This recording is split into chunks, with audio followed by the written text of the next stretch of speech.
Georgia Congressman Doug Collins paid a visit to the state capitol today and spent much of the time dodging questions about his reported intent to run for the U.S. Senate seat against the newly appointed Senator Kelly Loeffler. 11 Live Doug Richards is live at the Capitol with more on this very interesting story, Doug.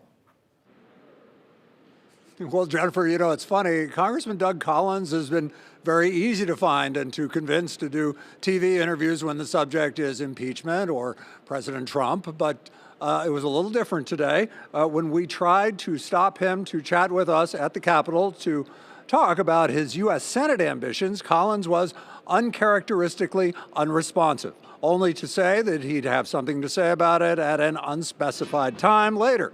If he jumps in, he would be the Republican challenger to Kelly Loeffler, the newcomer appointed by Governor Kemp last year to fill the seat of Johnny Isakson.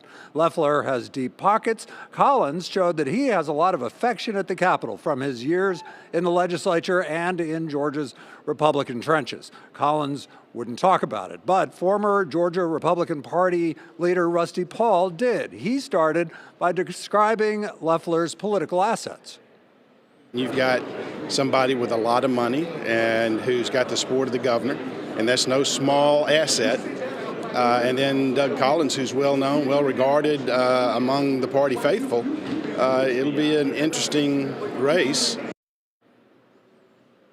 The Republican Party faithful here at the Capitol are rapidly advancing a bill that would change the whole character of the party of the primary and the election in 2020 that Collins and Loeffler conceivably would be in together. And the changes that is being proposed by the Republican leadership here are not making Governor Kemp very happy.